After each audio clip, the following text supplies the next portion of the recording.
प्रिय भक्तजनों, आज हम सोमवार व्रत करने की विधि और सोमवार व्रत कथा सुनेंगे। सोमवार व्रत करने की विधि। सोमवार का व्रत साधारणतः दिन के तीसरे पहर तक होता है। व्रत में फलाहार या पारायण का कोई खास नियम नहीं है, किंतु यह आवश्यक है कि दिन और रात में केवल एक ही समय भोजन करना चाहिए। सोमवार के व्रत में भगवान शंकर तथा पार्वती जी का पूजन करना चाहिए। आइए अब सुनते हैं सोमवार व्रत कथा। इससे पहले आप सभी से अनुग्रह है कि कथा को अंत तक सुनिएगा तथा कमेंट में हर हर महादेव जरूर लिखिएगा और वीडियो को एक लाइक जरूर करिएगा। सोमवार व्रत कथा।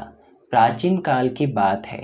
एक नगर में एक बहुत धनवान साहूकार रहता था, जिसके घर में धन की कमी नहीं थी, परंतु उसको एक बहुत बड़ा दुख था कि उसका कोई पुत्र नहीं था।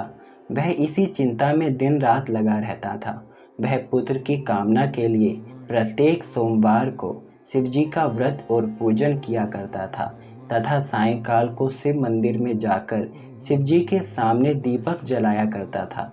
उसके इस भक्ति भाव को देखकर एक समय श्री पार्वती जी ने शिव जी महाराज से कहा कि महाराज, यह साहूकार आपका अनन्य भक्त है और सदैव आपका व्रत और पूजन बड़ी श्रद्धा से करता है। इसकी मनोकामना पूर्ण करनी चाहिए। शिव जी ने कहा, हे पार्वती, यह संसार कर्म क्षेत्र है। जैसे किसान खेत में जैसा बीज बोता है वैसा ही फल काटता है, उसी तरह इस संसार में जैसा कर्म करते हैं वैसा ही फल भोगते हैं। पार्वती जी ने अत्यंत आग्रह से कहा, महाराज, जब यह आपका अनन्य भक्त है और इसको अगर किसी प्रकार का दुख है तो उसको अवश्य दूर करना चाहिए, क्योंकि आप सदैव अपने भक्तों पर दयालु होते हैं और उनके दुखों को दूर करते हैं। यदि आप ऐसा नहीं करेंगे तो मनुष्य आपकी सेवा तथा व्रत क्यों करेंगे। पार्वती जी का ऐसा आग्रह देख शिवजी महाराज कहने लगे, हे पार्वती, इसका कोई पुत्र नहीं है। इसकी चिंता में यह अति दुखी रहता है। इसके भाग्य में पुत्र न होने पर भी मैं इसको पुत्र प्राप्ति का वर देता हूँ, परंतु यह पुत्र केवल 12 वर्ष तक जीवित रहेगा। इसके पश्चात वह मृत्यु को प्राप्त हो जाएगा। इससे अधिक मैं और कुछ इसके लिए नहीं कर सकता। यह सब बातें साहूकार सुन रहा था। इससे उसको न प्रसन्नता हुई और न ही कुछ दुख हुआ। वह पहले जैसा ही शिवजी महाराज का व्रत और पूजन करता रहा। कुछ काल व्यतीत हो जाने पर साहूकार की स्त्री गर्भवती हुई और 10वें महीने में उसके गर्भ से अति सुंदर पुत्र की प्राप्ति हुई। साहूकार के घर में खुशी मनाई गई, परंतु साहूकार ने उसकी केवल 12 वर्ष की आयु जानकर अधिक प्रसन्नता प्रकट नहीं की और ना ही किसी को भेद ही बताया।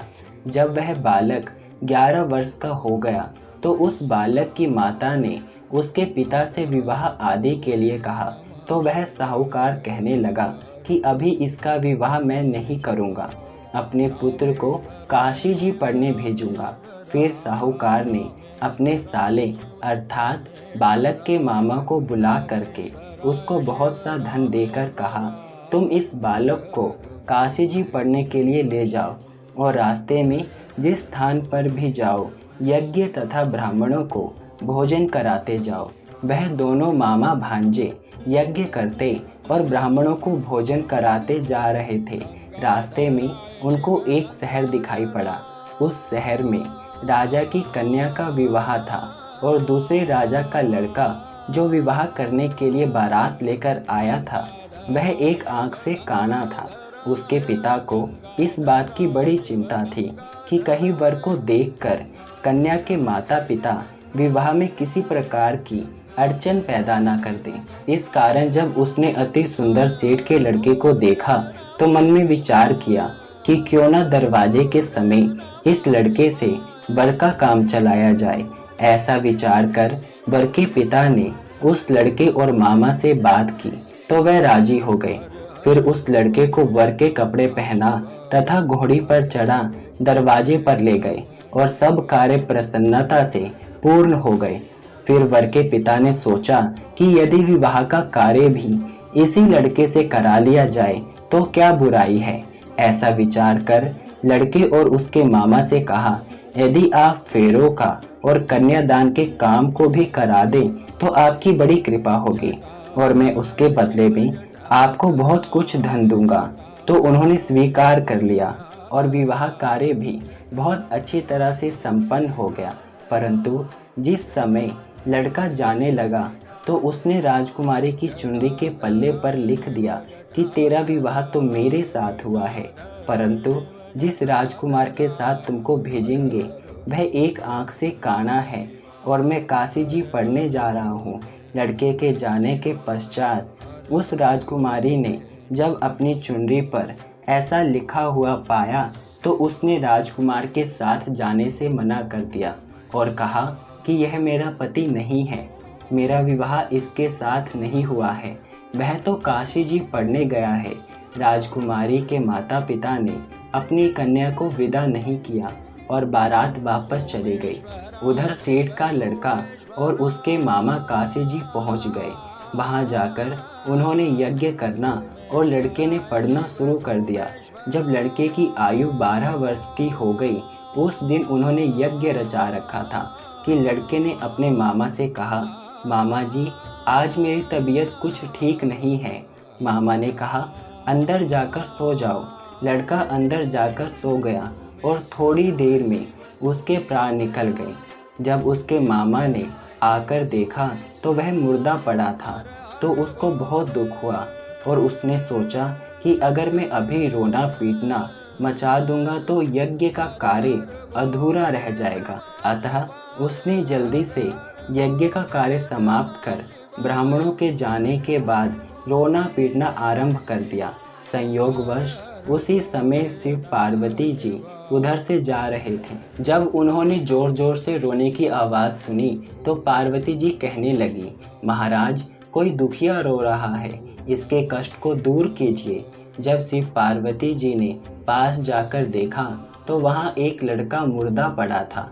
पार्वती जी कहने लगी, महाराज यह तो उसी सेठ का लड़का है जो आपके वरदान से हुआ था।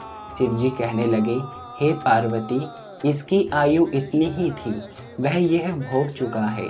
तब पार्वती जी ने कहा, हे महाराज इस बालक को और आयु दो, नहीं तो इसके माता पिता तड़प तड़प कर मर जाएंगे। पार्वती जी के बार बार आग्रह करने पर शिवजी ने उसको जीवन वरदान दिया और शिवजी महाराज की कृपा से लड़का जीवित हो गया। शिवजी और पार्वती जी कैलाश पर्वत को चले गए। तब वह लड़का और मामा उसी प्रकार यज्ञ करते तथा ब्राह्मणों को भोजन कराते अपने घर की ओर चल पड़े। रास्ते में उसी शहर में आए जहां उसका विवाह हुआ था। वहां पर आकर उन्होंने यज्ञ आरंभ कर दिया तो उस लड़के के ससुर ने उसको पहचान लिया और अपने महल में ले जाकर उसकी बड़ी खातिर की। साथ ही बहुत से दास दासियों सहित आदर पूर्वक लड़की और जमाई को विदा किया। जब वह अपने शहर के निकट आए तो मामा ने कहा कि मैं पहले तुम्हारे घर जाकर खबर कर आता हूँ। जब उस लड़के का मामा घर पहुँचा तो लड़के के माता पिता घर की छत पर बैठे थे और यह प्रण कर रखा था कि यदि हमारा पुत्र सकुशल लौट आया तो हम राजी खुशी नीचे आ जाएंगे, नहीं तो छत से गिरकर अपने प्राण खो देंगे। इतने में उस लड़के के मामा ने आकर यह समाचार दिया कि आपका पुत्र आ गया है, तो उनको विश्वास नहीं आया। तब उसके मामा ने शपथ पूर्वक कहा कि आपका पुत्र अपनी स्त्री के साथ बहुत सारा धन साथ लेकर आया है। तो सेठ ने आनंद के साथ उसका स्वागत किया और बड़ी प्रसन्नता के साथ रहने लगे। इसी प्रकार से जो कोई भी सोमवार के व्रत को धारण करता है अथवा इस कथा को पढ़ता या सुनता है, उसकी समस्त मनोकामनाएं पूर्ण होती हैं।